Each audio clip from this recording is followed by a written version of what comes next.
You said yes again today, didn't you? Maybe it was small, covering a shift, agreeing to a dinner you don't have the energy for, or telling someone it's fine when it wasn't fine at all. Or maybe it was something bigger. Maybe you rearranged your entire week around someone else's needs and didn't even notice you were doing it because that's how automatic it is. If you're a woman over 50 and you've spent your whole life making other people comfortable at the expense of your own truth, this episode is for you. Because people-pleasing after 50 isn't a personality trait. It's a survival pattern. And tonight we're going to look at it together. Not to judge it, not to fix it. You're not here as the mother or the wife or the woman who holds it all together. You're just being you. Take a deep breath with me. In through the nose and out through your mouth. Good. Tonight, we're beginning something new, a two-part conversation about one of the most important survival patterns I see in women our age. The pattern of saying yes when we mean no. The pattern of people-pleasing. And I want to start by saying something that might surprise you. This pattern, it keeps you safe. It was never a flaw. It was intelligence. The kind that develops when a girl learns early that she needs to come second. Let me tell you what I've come to understand about people pleasing, both from my own life and from the women I've had the privilege of walking beside. People pleasing is not about being nice. It's not about being generous or kind or selfless. Those are beautiful qualities, and they're not what we're talking about tonight. People pleasing is what happens when a girl grows up in an environment where her emotional and physical safety depends on keeping other people calm, comfortable, or pleased. She learns at a cellular level that the safest thing she can do is monitor the room. Read the energy. Anticipate what's needed before anyone has to ask. And she gets extraordinarily good at it. She learns to read the room the way other people read a book, fluently, instinctively, and without effort. She knows when her mother's mood is shifting before her mother does. She knows exactly what to say to diffuse tension or to make someone laugh or to turn a dangerous moment into a manageable one. And she carries this skill into every relationship, into every job, every friendship she ever has. So good, in fact, that by the time she's 50, she may not even recognize it's a pattern anymore. It just feels like her, the way she is, the way she's always been.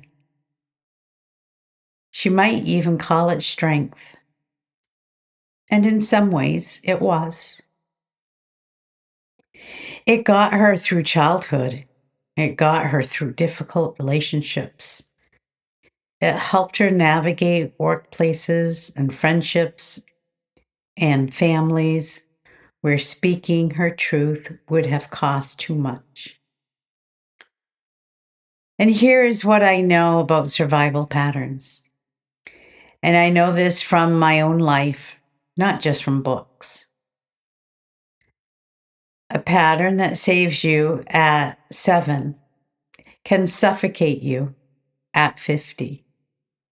The very thing that keeps you safe as a girl can become the cage that keeps you from yourself as a woman. So tonight, we're not here to condemn the pattern. We're here to see it, because you cannot change what you cannot see. And most women have been running this pattern so long and so automatically that they've never actually looked at it straight on. Let's talk about where people pleasing lives, because it doesn't just live in your choices, it lives in your body. It's the tightness in your chest when you're about to say something honest and you swallow it instead.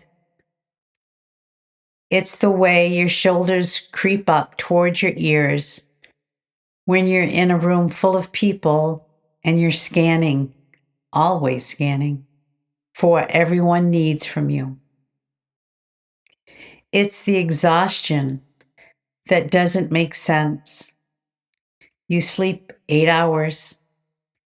You didn't do anything extraordinary, but you're depleted because you spent the entire day managing other people's emotional experiences without ever being conscious of it.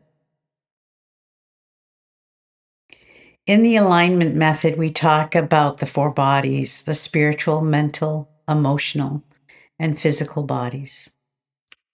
People pleasing touches every single one. Physically, it shows up as tension, fatigue, and burnout. That bone deep emotional exhaustion that so many women over 50 carry.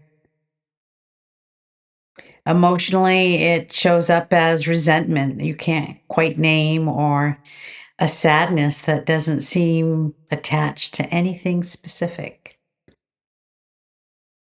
Mentally, it shows up as the constant calculation. Will they be upset? Did I say something wrong? Am I doing enough? And spiritually, this is the one that breaks my heart a little. Spiritually, it shows up as loss of your own voice, your spiritual intelligence, that deep inner knowing that tells you what your truth is. It gets buried under that for decades because you're attending to everyone else's truths. You may have had moments in the middle of a conversation or driving alone or laying in bed at night where something inside you whispered, "This isn't what I want. This isn't who I am." And then the moment passed and you went back to managing, back to performing, back to the version of yourself that everyone else recognizes. Those whispers are your spiritual intelligence. And the fact that you can still hear them, even faintly, even rarely, means something essential in you has survived intact. The return is not about building something new. It's about clearing away what was never yours to begin with, so the truth underneath can finally breathe. I want to share 5 signs that people pleasing may be running your life. And I don't share these so that you can diagnose yourself or add another item to your list of things to fix. I share them because awareness, honest, compassionate awareness, is always the first step to any return. The first sign, you feel responsible for other people's emotions. Not empathic, responsible. If someone in the room is upset, something in you believes it's your job to make it better. You carry their feelings as if they were an assignment given to you at birth. The second sign, you say yes before you've checked in with yourself. The yes comes so fast, it's almost a reflex. It leaves your mouth before your body's had a chance to weigh in. And sometimes hours later, you feel the weight of a commitment you never actually wanted to make. The third sign, you have difficulty receiving. Compliments feel uncomfortable. Help feels like a burden you've placed on someone else. Being cared for, truly cared for, brings up a vulnerability that can feel almost dangerous. The fourth sign, you are exhausted by social situations that, on the surface, should be enjoyable. Dinner with a friend leaves you drained. Family gatherings require a recovery day. Not because you don't love these people, but because you're performing the entire time. And performance is costly. The fifth sign, the one that often goes unnoticed the longest, you have lost track of your own preferences. What do you actually like? What do you actually want? Not what you should want, not what you should like, not what should make things easiest. What is true for you? If that question feels hard to answer, the pattern may be deeper than you think. There's a piece of this pattern I want to name because I have lived it myself. And because once you see it, you cannot unsee it. I call it the chameleon effect. And it goes beyond people pleasing into something even more fundamental. It's the loss of a consistent self. And here's what I mean. The people pleaser doesn't just say yes to things she doesn't want to do. Over time, she begins to shapeshift. She becomes a slightly different person depending on who she's with. She adjusts herself, her opinions, her tone, her energy, even her sense of humor to match whatever room she walks into. And she does it so seamlessly that no one ever notices, including herself. With her colleagues, she's efficient and agreeable. With her family, she's warm and accommodating. With her friends, she mirrors whatever energy they bring. She is a social genius, really. And the cost is that she has no idea who she is when no one is watching. Let me say that again, because it matters. She doesn't know who she is when no one is watching. If you've ever had the experience of sitting alone in your house, finally free from every obligation and feeling,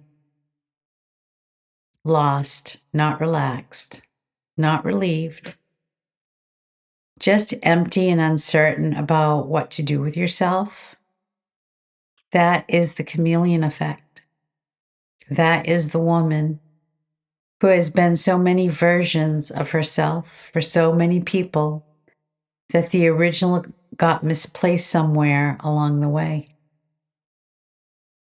And this is what I mean when I talk about the return. It's not reinvention, not becoming someone new, but becoming home to the woman who was there before all the performing started. She is still there. I promise you, she is still there. If you're listening to this and something in your chest got tight or your eyes are stinging a little, I want you to know that response is recognition. Your body is telling you it knows this story. And I want you to hear me say this clearly. You are not broken. You are patterned. You learned this way of being because it was the smartest thing you could do at the time. It was your intelligence meeting your circumstances. But you are not that girl anymore. You are a woman who has survived and built and held together more than most people will ever understand. And you are allowed to set this pattern down. Not all at once, and it's not tonight, but gently over time with your own two hands. I think the hardest thing about people pleasing is that it looks so generous from the outside. People describe you as thoughtful, reliable, the one they can always count on. And part of you, a real part, loves being that person. But there's another part. The part that lies awake at 3 a.m, the part that feels a quiet anger she can't explain, the part that wonders, sometimes in the middle of a crowded room, does anyone in here actually know me? That question, does anyone know me, is the cost of this pattern. Not the dinner you didn't want to go to, not the favor you shouldn't have agreed to. The real cost is the slow erosion of your own presence in your own life. And for women over 50 who have been running this pattern for decades, who have been finding themselves again and again in the same cycle of overgiving and quiet resentment, the cost is cumulative. It's not one moment, it's 10,000 moments. And at some point, the body says enough. That's often what brings women to this work. Not a dramatic crisis, just a quiet, bone deep knowing that says, I cannot keep living like this.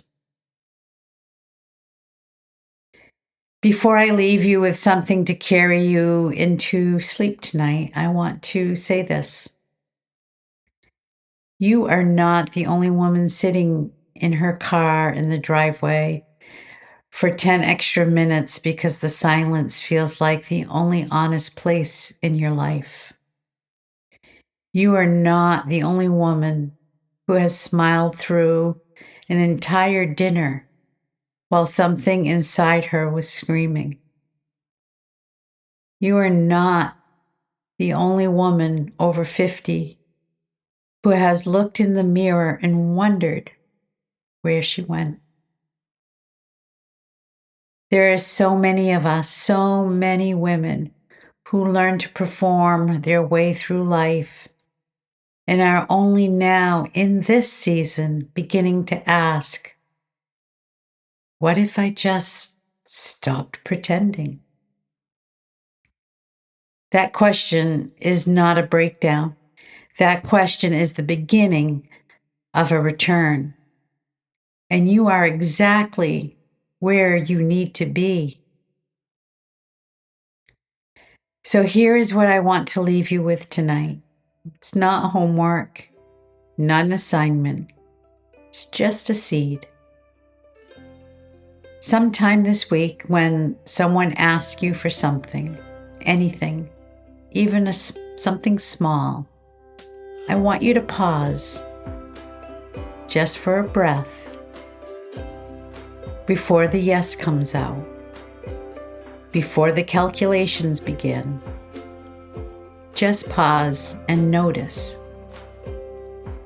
What does my body want me to say? You don't have to act on it. You don't have to say no. You just have to notice. Because noticing is how we begin to find ourselves again, 50 years of attending to everyone else. And here is what I want you to trust. The noticing itself is the work. You don't have to be good at this. You don't have to get it right. You just have to be willing to pay attention to the part of yourself that has been waiting so patiently for you to turn towards her. She is not angry with you. She is not disappointed. She's just ready to hear you. Ready for you to come home. And next week in part 2, we'll talk about what happens after we start to notice. We'll talk about learning to hear your own no and how to honor it without burning your whole life down. To the woman who said yes today when she meant to say no, I see you. And I want you to know that your yes was not weakness. It was survival. It was love. It was a girl doing the very best she could with what she had. But you're not that girl anymore. And the woman you're becoming, the one who pauses, the one who listens to her own body, who is learning to live intentionally. She doesn't need to say yes to be safe. She is already safe. Rest well tonight. I'll see you in the next episode.